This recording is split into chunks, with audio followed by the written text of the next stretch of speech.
a gun, but no background check. Tight security, the defendant hires employees without any background check, gives them guns and nightsticks without any training or supervision, and places them to guard amongst the public. And it is these three actions by the defendant that caused the injuries and broken bones of Mr. Otway. Members of the jury, you met Mr. Otway,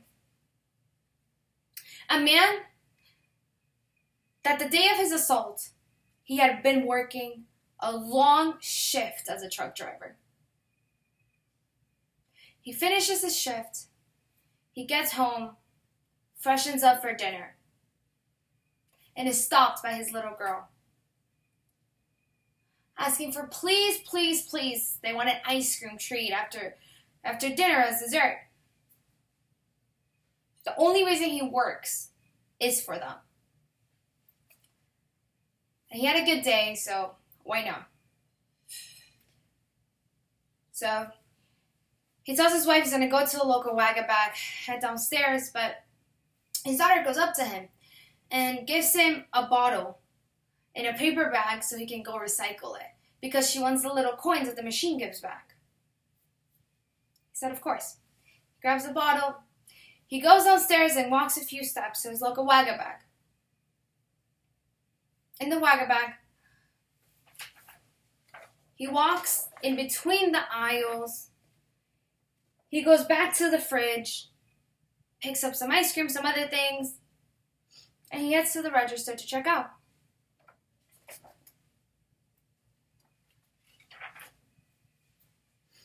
And he eventually pays his groceries. He's heading out the door and is stopped by the security guard, who we now know to be Mr. Burke. Now, who is Mr. Burke? A man who has been described as rude and arrogant. So, following those character traits, he stops him and accuses him of stealing. Mr. Otway adamantly denies it. Of course not. But, you know what? Check me.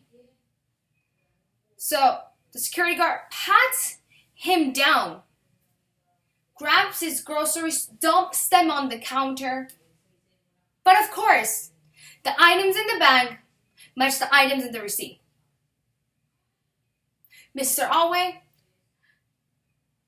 embarrassed, confused, decides, you know what? All that matters is that I just want to get home to dinner. And he starts making his way out the door again. But Mr. Burke couldn't handle the embarrassment of being wrong. His arrogance didn't allow him to. So he goes after Mr. Otway and assaults him, shoots him. And now Mr. Otway has a broken pelvis.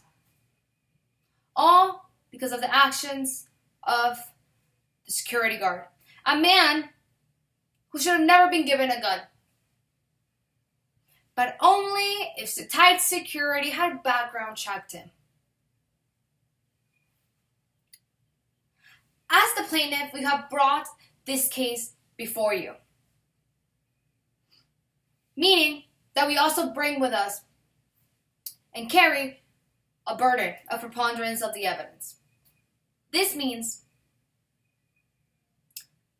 is it more likely than not? You, members of the jury, hold the power in this case. The power to decide. So you have to ask yourself, is it more likely than not that we are telling you the truth? The truth that we've shown to you, and that you will find the defendant negligent. The defendant was negligent in hiring his employees by not background checking them, The defendant was negligent in not training or supervising his employees, and that tight security should be found liable or held responsible for the actions of their security guard. Now, members of the jury, you will go back to the jury room, and Your Honor will give you jury instructions on what this all means, what negligence all means. That simply means that there was a duty by tight security in their hiring process, that they should have background checks, that they should have been training, that they should have been supervising. Now, let's talk about the issues of this case individually. 1, the defendant negligently hired Mr. Burke. Now, what do we know? That Mr. Burke told us himself. That morning he saw an ad, that afternoon he was in an interview, and that night he was working. Now, what was the interview? It was a conversation with Mr. Luger, the owner of Tight Security, who gave him a 1-page application. Members of the jury, most people have filled out applications longer to work as a retail store, to work in a fast food joint. But this is the application by Tight Security, a 1-page application. But even in this application, the security guard still discloses that he had been military discharged and that he was convicted of a crime. Have you ever been convicted of a crime? His answer, yes. Now, after submitting this application, Mr. Otway submits Mr. Burke. His information is submitted for a background check. However, that same night he was working. Mr. Luger tells you that he submitted it, so he did his part. Now, how important are these background checks to Tight Security if he's working that same night? How important are these background checks to Tight Security if Mr. Luger didn't follow up? He did not call. He didn't email. He didn't go down himself to a police station. He just submitted it and washed his hands. No background check. So we know that there was, in fact, negligent hiring. 2, that the defendant, Tight Security, negligently trained employees. Well, specifically, the Tight Security didn't even train their employees. Mr. Burke told you himself. His training consisted of 6 months as a night guard. 6 months where he did not interact with public. 6 months where he did not receive any sort of training. He didn't receive any sort of monitoring, but he was given a gun. Mr. Burke told you that this gun was given to him with no training on how to use it. He didn't have to do any sort of monthly checkups. He didn't have to do any sort of yearly licensing to get his gun in order. Tight Security didn't even check if they were even cleaning these guns correctly. Now, Mr. Luger told you, and the reason why he didn't train the security guard on any sort of gun training was because of his military experience. However, what we do know is that Mr. Luger never verified if there was any sort of military experience on the side of the security guard. He just took his word for it. So if the security guard had written down that he was a police officer, he would have just taken his word for it. There wasn't any sort of negligent hiring, there wasn't any sort of training. Now,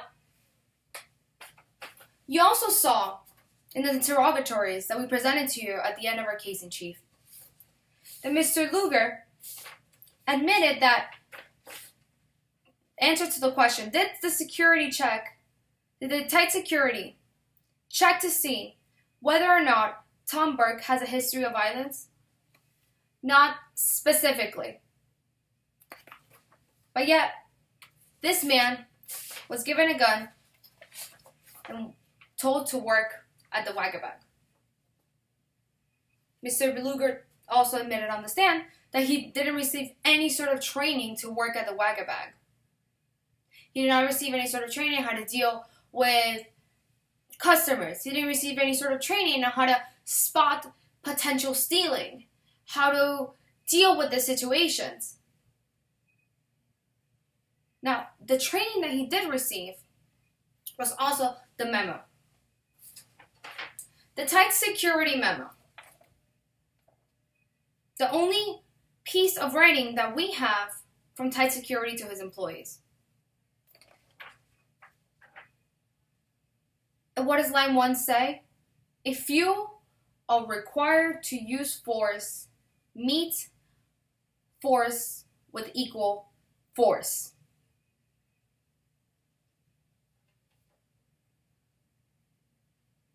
Avoid using your gun unless necessary.